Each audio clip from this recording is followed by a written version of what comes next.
Trump's Epstein flip-flop. What a shocking mess. Today's date is Sunday, November 23, 2025. Hey, everybody, it's your girl Santiago del Carmen Maria here, kicking off this wild ride of a chat on a day that's got my blood boiling hotter than a bad breakup in July, and trust me, I've had a few of those. But nothing compares to watching the so-called king of transparency, Donald J. Trump, do a complete 180 on this Jeffrey Epstein nightmare that's finally cracking open tonight like a rotten egg you forgot in the back of the fridge for way too long. And oh boy, does it stink of hypocrisy and cover-ups from the Republican side of the aisle that makes you wonder if these people even have a conscience left after all the lies they've shoveled our way for years now. I mean, come on, folks, we've been waiting for this drop. This so-called release of the Epstein files that's got tongues wagging and keyboards smoking across the internet. And what do we get? Not just any old documents, but a bombshell where apparently 600 Republicans, yeah, you heard that right, 600 of those red tie-wearing, flag-waving clowns, pop up on this infamous list that's been teased and tortured us since Epstein shuffled off this mortal coil back in 2019. And the kicker, the absolute gut punch that's got me laughing so hard it hurts because it's that dark kind of funny, is Trump himself right in the thick of it, flipping from hoax, total Democrat hoax to release 'em all, boys. I got nothing to hide faster than you can say. Orange, you glad it's not a banana republic? And I'm sitting here yelling at my screen like, what the actual fuck, Donnie? Did you trip over your own ego and land face first in the truth serum or what? Let me paint this picture for you real slow, because I know some of you out there are still rubbing your eyes in disbelief, thinking this can't be happening on our watch. But oh, it is, and it's glorious in the most disgusting way possible. Like watching a train wreck, where the conductor's wearing a MAGA hat and waving a tiny violin for sympathy, while the cars full of skeletons come derailing one after another. So rewind a bit with me to earlier this month, November 12th to be exact, when the House Oversight Committee, those watchdogs who are supposed to keep the foxes out of the henhouse, but half the time look like they're napping on the job, starts dribbling out these emails from Epstein's estate. Over 20,000 pages of them. And bam, there it is, Trump's name popping up like a bad penny in messages where Epstein's chatting with Ghislaine Maxwell, that witchy sidekick of his, and some author dude named Michael Wolff. Dropping lines that make your stomach turn because he's basically saying Trump knew way more about the underage girls being passed around like party favors than the big man ever let on. Like, of course he knew about the girls. In one email from way back in 2019, and another from 2011, where Epstein's all-surprised Trump's name hasn't blown up in the scandal yet, as if they were besties swapping secrets over steak at Mar-a-Lago, and I'm over here cackling because Trump, the guy who banned Epstein from his club back in the day, supposedly for hitting on the staff, wink wink, suddenly looks like he was in on the whole sordid game, spending hours with victims according to these notes. And now the full files are hitting tonight after Trump signed that bill on the 19th. The Epstein Files Transparency Act that Congress rammed through almost unanimously, 427-1 in the House, because even some Republicans like that wild card Marjorie Taylor Greene and Thomas Massie couldn't stomach the stonewalling anymore. And don't get me started on the Republican count, because 600 of these pious, family values spouting hypocrites tangled up in Epstein's web of depravity, names floating in flight logs, contact books, those redacted mass use lists that scream. Pay no attention to the man behind the curtain. And it's not just low-level aides or forgotten donors, no. We're talking heavy hitters, senators, congressmen, lobbyists who greased the wheels for tax cuts while turning a blind eye to kids getting trafficked like they were commodities on the stock exchange. And Trump's right there egging it on. Or wait, no, fighting it tooth and nail until the pressure cooker exploded and he had to pretend like it was his idea all along, urging his GOP puppets to vote yes on the release after months of calling it a Democrat hoax. And sixing his DOJ on Clinton and Summers like that's gonna distract from the elephant. Or should I say the orange orangutan, in the room, that's him, And the irony is thicker than his spray tan, because back in July, his own Justice Department under Pam Bondi drops this memo saying there's no client list, no blackmail evidence. Epstein offed himself fair and square, but then the emails leak showing Bondi herself hyping up a list on her desk. In February, and now with the bill signed, we've got 30 days ticking down to December 19th for the full unredacted dump. And I bet my last dollar they're gonna redact so much it's like reading a coloring book with all the lines blacked out. Protecting the guilty while the victims get revictimized all over again.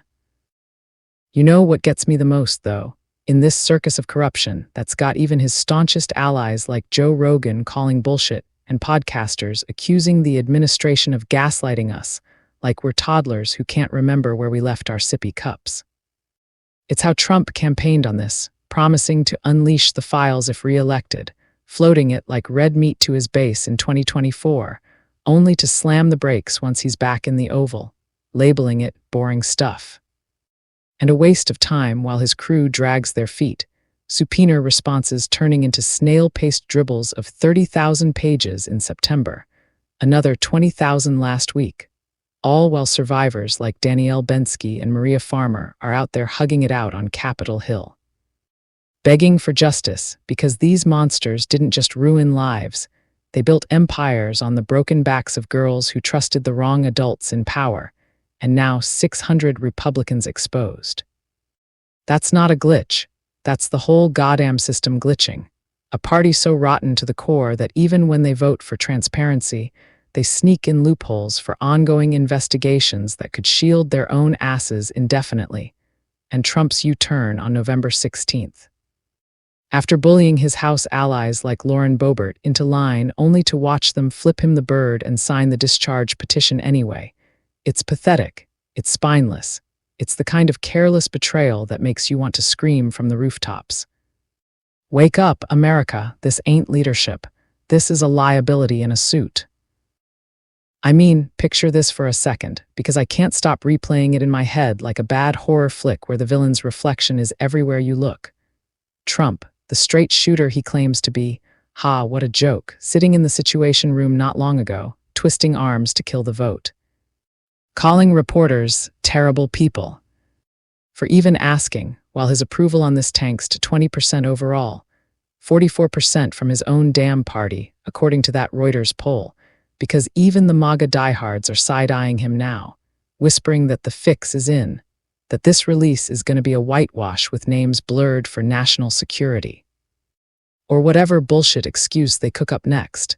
And meanwhile, Democrats like Chuck Schumer are out there thundering no hiding, no game playing.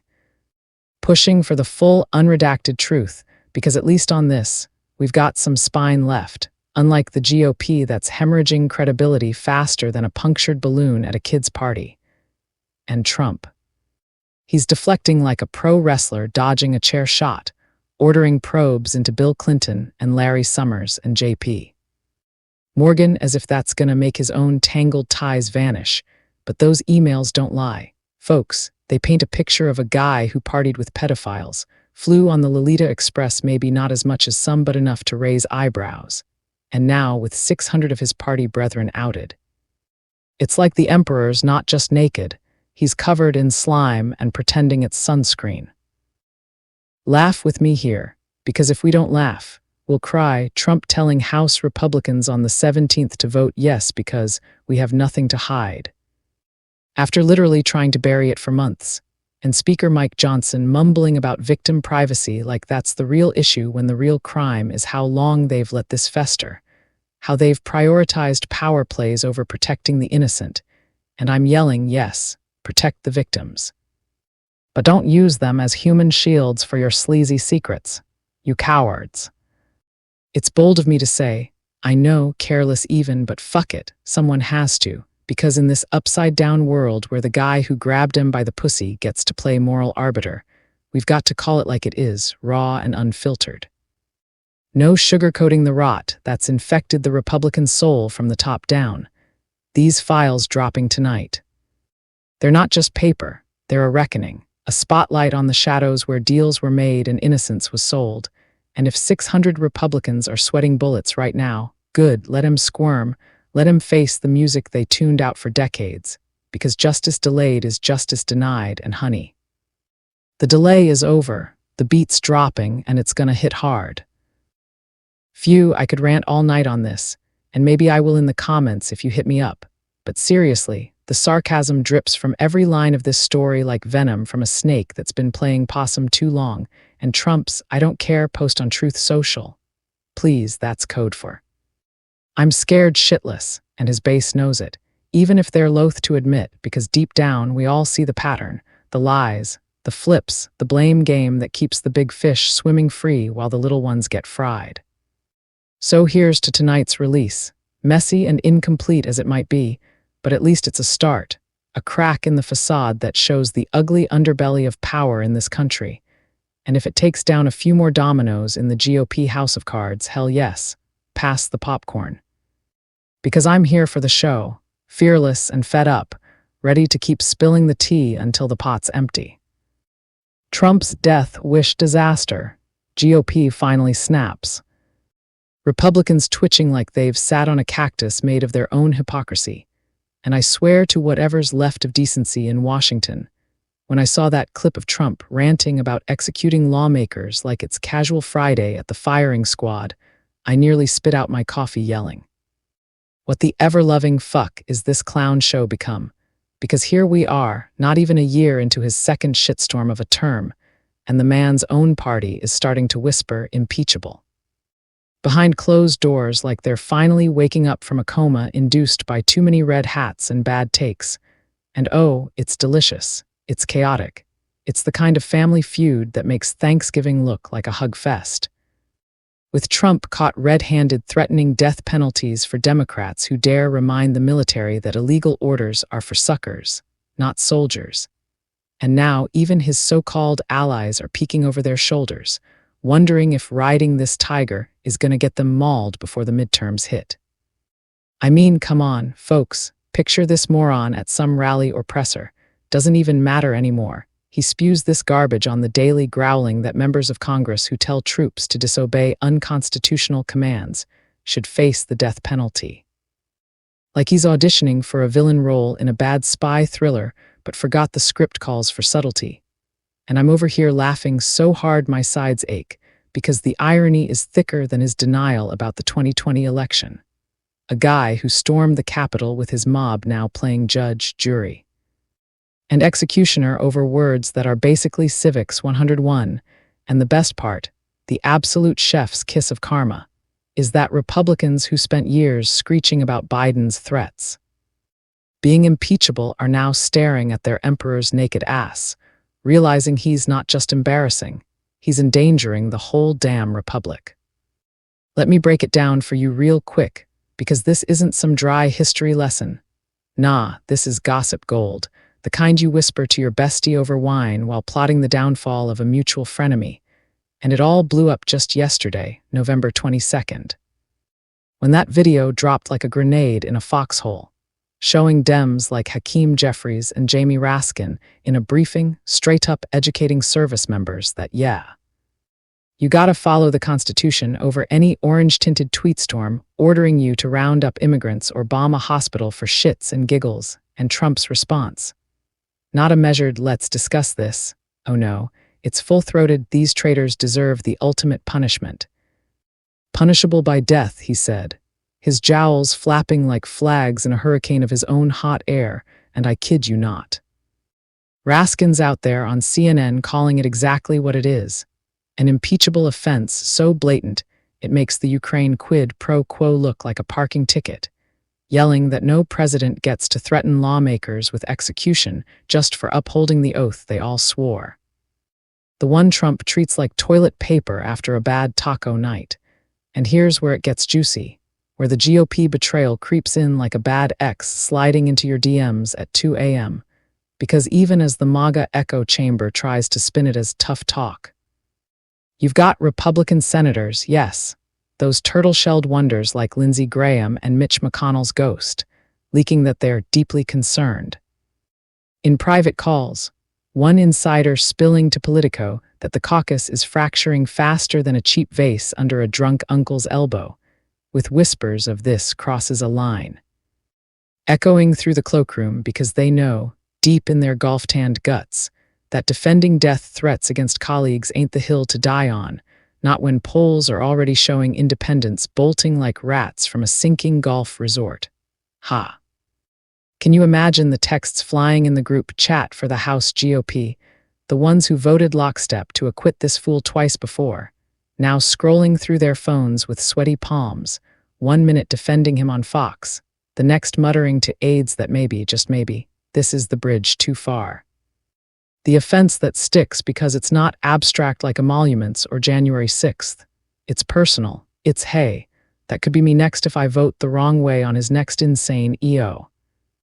And I'm cackling because Trump's carelessness has finally boomeranged, catching his own squad in the blast radius, with reports from Axios that at least a dozen Republicans are quietly backing a censure resolution floated by that wildcard Matt Gaetz of all people, who usually laps up Trump's bile like it's fine scotch, but even he's hedging bets, tweeting some vague leadership matters bullshit that's code for "save me from this sinking ship, Donnie." And the whole thing reeks of that classic GOP panic, the kind we saw in Watergate when Barry Goldwater and crew marched to the White House to tell Nixon his ass was grass. Only this time it's not a break-in tape. It's a live mic meltdown threatening democracy's referees with the gallows. Fuck me, it's bold of them to even murmur dissent after enabling this monster for years. But hey, self-preservation is the mother of invention, and nothing invents a spine like the fear of being primaried by someone even crazier or, God forbid, losing that sweet donor cash when the base starts asking why their hero's turning on his own team.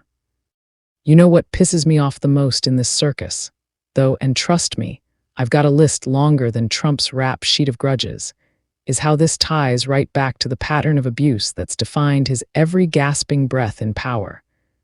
From firing inspectors, General Day One, to ignoring court orders on SNAP funding like they're optional Netflix suggestions.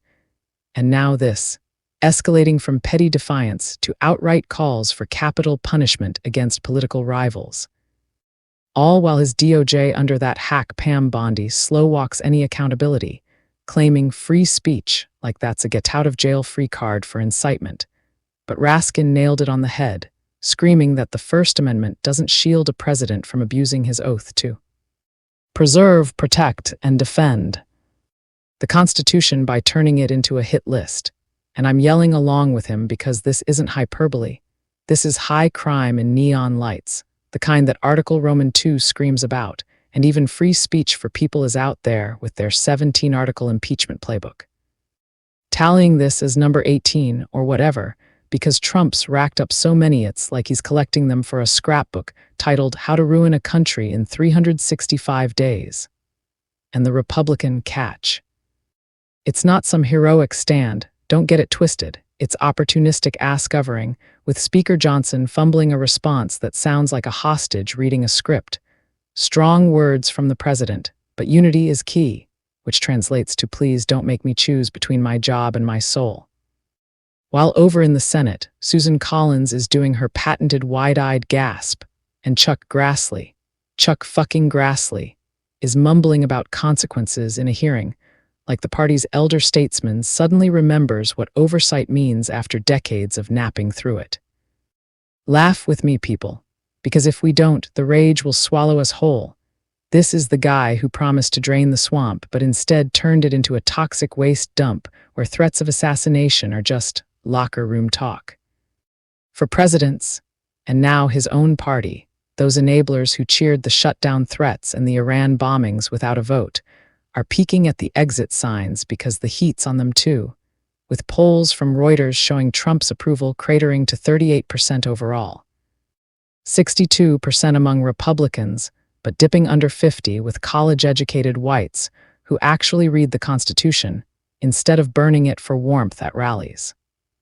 It's careless, it's fearless in the worst way, Trump's bad attitude spilling over like cheap beer at a frat party, soaking everyone in range, and I'm here for it, bold as brass, because this fracture is the crack we need. the moment when the emperor's court starts plotting the Taylor bill. And if it leads to hearings, to subpoenas, to maybe, just maybe, a third impeachment vote where a few red votes tip the scales, hell yes, pass the subpoenas, because justice isn't a spectator sport, it's a contact one, and we're suiting up. Phew, I could go on for hours about how this echoes the old offenses, the ones where he defied courts on everything from DACA to debt ceilings. But the real tea is in the betrayal. The GOP finally catching a whiff of the sulfur and realizing Satan's not sharing the throne. He's hogging it with a side of vengeance porn against anyone who dares check his fever dream. Shit, folks, in a world where Trumps just kill the drug runners. Rants slide into death threats against Dems without a blink. This wake-up call from his own side is the spark we didn't know we were praying for. A reminder that even in the MAGA matrix, self-interest trumps loyalty when the noose feels personal. And I'm screaming from my soapbox that we push this. We amplify it. We make sure every voter remembers that the man who can't control his mouth sure as hell can't control a nuclear code. Because impeachment isn't revenge, it's repair. It's the constitutional fire alarm blaring while the House burns. And if Republicans are finally hearing it. Good, let 'em squirm, let 'em flip, let 'em face the music they composed for themselves in this symphony of stupidity. This offense. It's the one that might finally stick, not because it's worse than the rest, though God, it's vile, but because it's boomeranging home, hitting the heart of the beast where it hurts. And honey, when your own pack turns, the hunt's over, you're the prey. Oh, and dearest MAGA, I was not talking to you. I just want to thank you all, like, share, and follow to stay connected. I am Santiago del Carmen Maria, the Queen of Crowning Thoughts, because I say it like it is. Copyright 2025 independent writer, Crowning Thoughts truth speaker. AI video content creator, writer, blogger, Santiago DC Maria. All rights reserved.